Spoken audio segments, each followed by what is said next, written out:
Halo anak-anak, apa kabar? Semoga kalian semua baik-baik saja di rumah. Nah, Ibu V akan menjelaskan tentang bahan ajar kita, yaitu pendidikan Pancasila tentang simbol-simbol sila Pancasila, bunyi sila Pancasila, dan siapa saja yang eh, tergolong dalam perumusan Pancasila. Baik anak-anak, mari kita mulai pembelajaran kita. Nah, pada pembelajaran pendidikan Pancasila ini, pada bab 1 kita dengan tujuan pembelajaran itu ada 5. Yang pertama adalah peserta didik anak-anak dapat mengenal bendera negara kita Indonesia. Yang kedua, peserta didik dapat mengenal lagu kebangsaan Indonesia. Yang ketiga, peserta didik dapat mengenal simbol dan sila-sila Pancasila dalam lambang negara Garuda Pancasila. Yang keempat, peserta didik dapat menerapkan nilai-nilai Pancasila yang ada di lingkungan keluarga. Dan yang kelima, peserta didik dapat mengenal para perumus Pancasila. Baik, yang pertama kita mengenal dulu bendera bangsa kita Indonesia. Nah, kita adalah warga negara Indonesia. Nah, bendera kita yaitu ini ya anak-anak, bendera kita yaitu bendera merah putih. Nah, bendera negara Republik Indonesia memiliki nama lain yakni Saka-Saka Merah Putih atau Sang Merah Putih atau Sang Dwi Warna, atau Dwi Warna itu artinya dua warna. Kita biasa sebut dengan bendera merah putih. Nah, bentuk bendera merah putih kita ini anak-anak perhatikan dia berbentuk persegi panjang. Nah, dengan ukuran 2/3 panjang. Serta bagian atas berwarna merah dan bagian bawah berwarna putih. Nah, kedua bagiannya berukuran sama ya. Jadi warna merah dengan warna putih ini ukurannya sama. Nah, kemudian warna merah, kenapa kita negara Indonesia kita memilih warna merah dan putih? Nah, karena warna merah itu melambangkan atau artinya tentang keberanian. Nah, merah itu artinya kita berani. Sedangkan warna putih artinya kesucian, bersih. Merah melambangkan raga manusia, sedangkan putih melambangkan jiwa manusia. Keduanya ini, warna merah dan putih ini saling melengkapi dan menyempurnakan jiwa dan raga manusia untuk membangun Indonesia. Nah, jadi kita negara Indonesia ini tidak asal pilih warna bendera, semua itu mempunyai arti dan maknanya. Jadi negara Indonesia itu melambangkan kita itu bersatu membangun negara Indonesia. Oke, baik. Yang kedua, lagu kebangsaan Indonesia. Nah, lagu kebangsaan Indonesia ini setiap hari Senin kita upacara bendera merah putih, upacara bendera, kita selalu menyanyikan lagu Indonesia Raya. Nah, semua anak-anak sudah pasti tahu toh. Nah, jadi lagu Indonesia Raya itu kita nyanyikan setiap hari Senin saat kita apel upacara bendera. Nah, seperti ini. Hiduplah Indonesia Raya, Indonesia tanah airku. Nah, seperti itu ya nadanya. Nanti anak-anak bisa latihan di rumah lagu Indonesia Raya. Jadi lagu nanti saat Bapak Ibu guru tanya, apa lagu kebangsaan Indonesia? Apa lagu kebangsaan negara Indonesia kita? Nah, lagu kebangsaan negara Indonesia kita, anak-anak menjawab Indonesia Raya. Nah, lagu Indonesia Raya ini diciptakan atau dibuat oleh ini, namanya ini, W.R. Supratman. Nah, W ini singkatannya, WR ini adalah singkatan, W itu artinya wedge, R ini adalah Rudolf. Jadi W.R. Supratman ini orang yang sudah menciptakan atau membuat lagu Indonesia Raya. Baik anak-anak, kita lanjut. Nah, kita akan mengenal simbol dan sila-sila Pancasila. Nah, simbol sila-sila Pancasila sebelumnya, Ibu akan menjelaskan dulu ini adalah lambang negara Indonesia. Lambang negara Indonesia adalah burung burung Garuda. Nah, perhatikan di dada burung Garuda ini kita sebut dengan perisai. Nah, perisai ini berisi 5 simbol sila Pancasila. Nah, ini di dada burung Garuda ini terdapat perisai yang terdiri dari 5 simbol atau 5 lambang sila Pancasila. Lambang sila pertama yaitu bintang. Nah, dia berada di tengah-tengah sini. Bintang warnanya itu adalah keemasan, kuning keemasan, latar belakangnya berwarna hitam. Nah, simbol sila kedua adalah rantai. Rantai emas ini, simbol sila kedua, latar belakangnya berwarna merah. Simbol sila ketiga adalah pohon beringin. Simbol sila keempat adalah kepala banteng. Dan simbol sila kelima adalah padi dan kapas. Nah, itu adalah simbol-simbol sila Pancasila. Simbol sila pertama yaitu adalah bintang. Nah, bintang itu simbol sila pertama berbunyi ketuhanan yang Maha Esa. Nah, simbol sila pertama ini bunyi silanya adalah ketuhanan yang Maha Esa. Simbol sila kedua adalah rantai yang bunyinya adalah simbol sila kedua adalah rantai yang berbunyi kemanusiaan yang adil dan beradab. Simbol sila ketiga adalah pohon beringin, bunyi silanya adalah Persatuan Indonesia. Simbol sila keempat adalah kepala banteng, bunyi silanya adalah kerakyatan yang dipimpin oleh hikmat kebijaksanaan dalam permusyawaratan perwakilan. Simbol sila kelima adalah padi dan kapas. Sila kelima adalah keadilan sosial bagi seluruh rakyat Indonesia. Nah, jadi Pancasila ini memiliki 5 sila Pancasila ya. Kemudian kita lihat lagi dulu kita perhatikan jumlah bulu pada burung Garuda Pancasila. Nah, jumlah bulu pada burung Garuda Pancasila ini melambangkan hari kemerdekaan Indonesia. Nah, Indonesia itu dinyatakan merdeka pada tanggal 17 Agustus tahun 1945.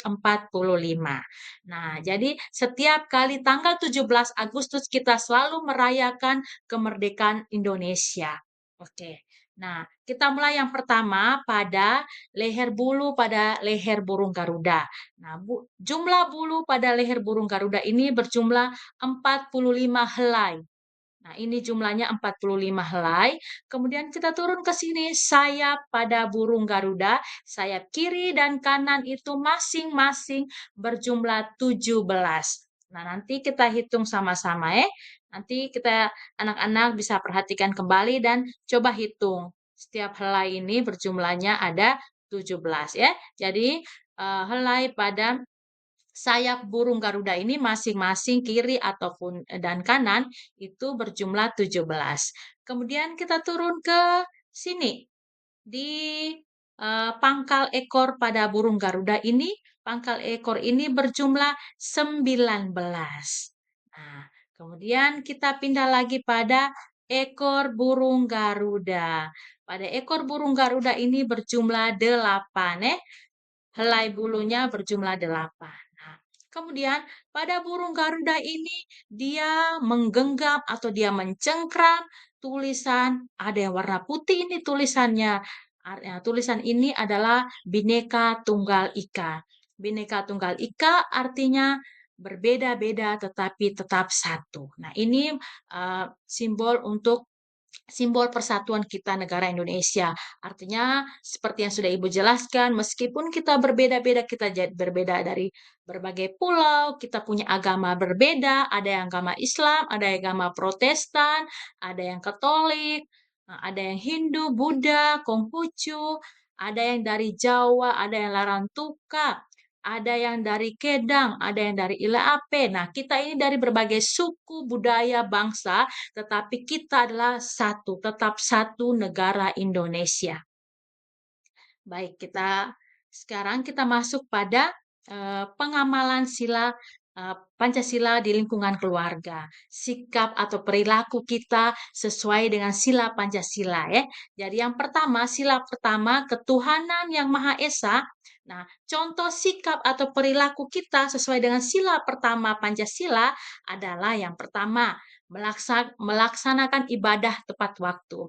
Contoh, Ibu kasih contoh, agama Katolik atau Protestan setiap hari Minggu wajib pergi gereja. Nah, untuk berdoa misa, kita misa. Agama, contoh lagi agama Islam. Setiap hari Jumat, biasanya hari Jumat, mereka melaksanakan ibadah, sholat Jumat. Kemudian, ada juga kita ibadah-ibadah itu seperti kita ibadah di lingkungan kita juga ada yang doa gabungan, katorde, nah itu kita berarti kita menjalankan, eee, sikap atau perilaku kita sesuai dengan sila pertama yaitu ketuhanan yang Maha Esa.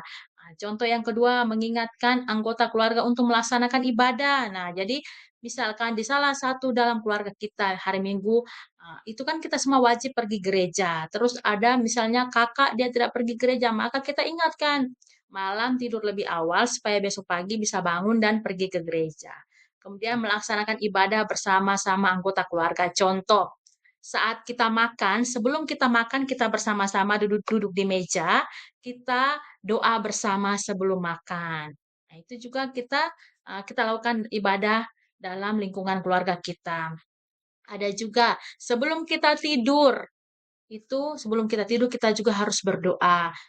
Saat kita bangun pagi kita berdoa meminta syukur, kemudian sebelum dan sesudah kita melakukan suatu kegiatan misalnya, contoh biasa kita lakukan kebiasaan kita sehari-hari di sekolah, yaitu sebelum kita masuk kelas kita doa bersama toh, kita doa bersama dan sesudah kita pulang sekolah juga kita doa bersama dan, itu adalah contoh, perilaku yang ada di sekolah. Nah, tapi ini, Ibu jelaskan adalah sikap atau perilaku kita yang ada dalam keluarga.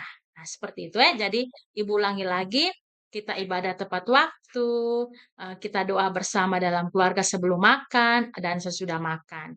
Nah, kemudian sila kedua, sikap atau perilaku kita sesuai dengan sila kedua, yaitu kemanusiaan yang adil dan beradab. Nah, contohnya adalah melaksanakan kewajiban sebagai anggota keluarga, kemudian menolong anggota keluarga yang mengalami kesusahan, dan yang ketiga menerima hak sebagai anggota keluarga. Nah, kemanusiaan yang adil dan beradab. Nah, melaksanakan kewajiban sebagai anggota keluarga, jadi contoh ayah. Ayah itu kita punya orang tua setiap hari mereka kita pergi ke sekolah, mereka melaksanakan kewajiban mereka, yaitu mereka pergi mencari nafkah, mereka bekerja. Nah, itulah tugas anggota keluarga kita ya. Mereka bekerja untuk supaya bisa menghasilkan uang, beli beras untuk menghidupi anggota keluarganya.